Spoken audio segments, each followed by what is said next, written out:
achou Salmo 113?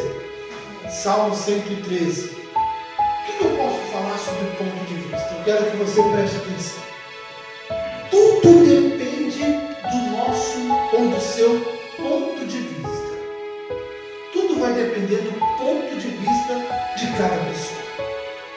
Se você vai aqui no aeroporto de Londrina e você fica bem de frente com o avião e você para de frente com o avião, eu pergunto a você, o avião pertinho de você, ele vai parecer grande ou pequeno?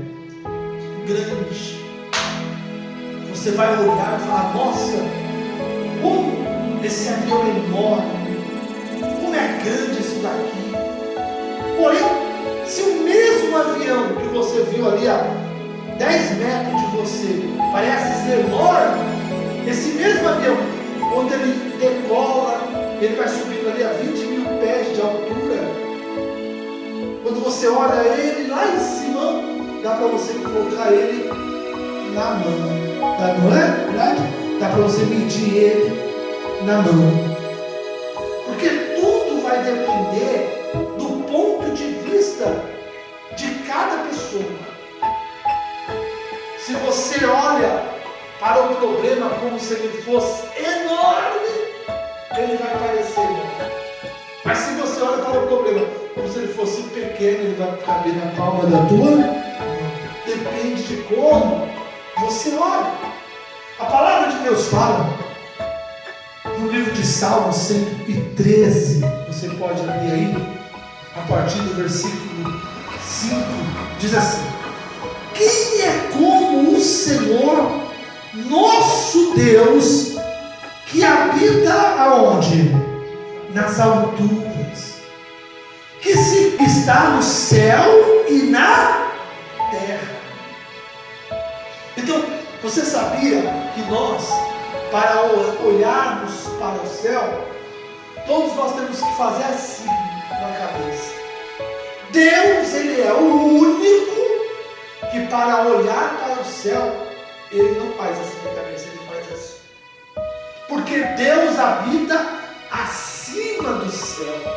Ele está acima do céu, muito mais alto do que qualquer um de nós podemos imaginar.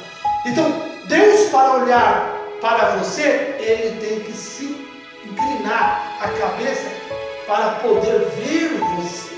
Tamanha sua grandeza e o teu poder. E o que Deus faz quando você clama ao Senhor aqui na terra? Ele se inclina para ouvir a tua oração. E tudo vai depender do ponto de vista que você age diante de uma situação. Eu vou te dar um exemplo. Golias, segundo a Bíblia, ele era um dos maiores afrontadores daquela época. Ninguém teria coragem suficiente para enfrentar Golias, porque Golias já havia vencido muitas batalhas e ele era treinado com lança, com espada, com escudo. Ele era um guerreiro que, quando as pessoas ouviam falar, tremiam diante dele. Ele era enorme. O povo de Israel olhava para Golias com medo. Porém, no meio do povo de Israel surgiu um homem chamado Davi. Davi olhou para o Golias não como se ele fosse grande, guerreiro, forte, etc, etc. Ele olhou para Golias como se ele fosse pequeno, porque o Deus que Davi servia era muito maior do que a dificuldade que afrontava o povo de Deus. Às vezes você passa por uma luta e você fala assim para o outro: meu Deus, eu não vou conseguir vencer, eu não sei o que eu vou fazer. Ela parece ser muito grande. Ela é grande porque o seu ponto de vista para a luta está sendo grande. Mas quando você olha para a luta e você fala: essa luta que eu estou passando hoje, diante de Deus que eu sirvo, não é nada. Diga glória a Deus. É igual um pastor, outro dia eu ouvi falar. O pastor falou assim: a função de um pregador, de um pastor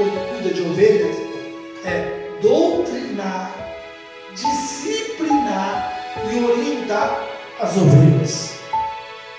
A ovelha que não quer ser doutrinada, disciplinada, ou que fica fazendo birra para que o pastor se irrite com ela e acaba os dois ali tendo uma confusão e ela não quer saber de nada, o pastor não tem que ficar se matando, muito pelo contrário, ele tem que olhar para o Deus que está diante dele e diante da obra dele. Você que está na igreja, você tem que saber uma coisa: antes de nós existe quem? Deus no céu. Ele se curva para ouvir a tua oração. Vamos falar a verdade? Eu preciso de Deus. Deus precisa de mim? Você precisa de mim? Precisa de Deus? Levanta a mão. Você precisa de Deus. Vamos falar a verdade. Deus precisa, se for olhar aos olhos naturais, de você? Existe algum dinheiro suficiente para que Deus possa se curvar e dizer assim: não, vou ficar com fulano ou com fulana? Não. Ele é o dono do ouro e da prata, e dá a quem ele quiser. Ele levanta rei e ele abate em ele assim. E você tem que entender isso. Dependendo do seu ponto de vista, é quando você vai ser abençoado ou quando você não será abençoado. Dependendo de como você olha. Por exemplo, teve um pastor uma vez, já preguei isso aqui, que ele chegou numa igreja e não tinha ninguém nele. Tinha ali, eu acho, umas 500 cadeiras, não sei o que aconteceu naquele lugar, as pessoas foram tudo embora dele, não tinha ninguém. O pastor assumiu a igreja e falou: não tem ninguém? Pegou as pedras, colocou em cada banco e começou a buscar Deus. E ele colocou no coração dele o seguinte: esta igreja aqui está lotada, e só tinha na igreja pedra. Ele vinha para o culto, subia no altar, cumprimentava as pedras e falava: bom dia, sejam bem-vindos. Só tinha pedra. Orava pelas pedras, fazia imposição de mão pelas pedras, talvez pedia até oferta para as pedras. Era a fé dele. As pessoas passavam na porta da igreja, via o pastor orando para ninguém, pregando para ninguém, falando com ninguém, e dizia assim: esse homem está doido. Mas o pastor sabia que acima dele tem um que é muito maior e mais poderoso do que ele, que faz muito mais do que pensamos ou que pedimos. O tempo foi passando, eu já contei, chegou 3 pessoas na igreja, depois 3, 4, hoje tem mais de 500 pessoas na igreja dele. Mas por que isso aconteceu? Porque o ponto de vista dele não era um ponto de vista do fracasso. Porque quando a gente olha para uma situação e fala para ela assim: meu, como que a gente vai vencer essa situação? E começa a olhar com um olhar desanimado, a gente vai se desanimar também. Mas quando você olha para uma situação, por mais difícil que ela seja, e diz: maior é o Deus que habita em mim, eu vou vencer esta situação. Você